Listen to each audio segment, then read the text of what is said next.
एक छोटे से गांव में गोलू नाम का लड़का रहता था।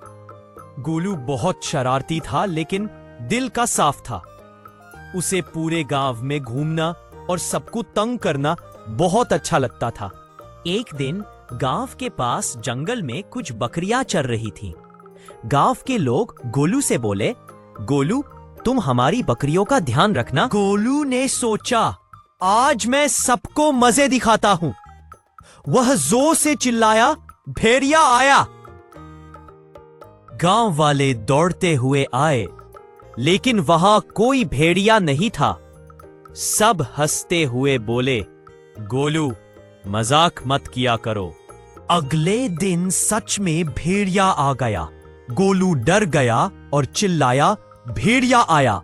सच में भेड़िया आया। लेकिन इस बार कोई गांव वाला उसकी बात पर यकीन नहीं कर पाया। भेड़िए ने बकरियों को खा लिया और गोलू रोने लगा। बार बार झूठ बोलने वाला जब सच कहता है तो कोई उस पर भरोसा नहीं करता।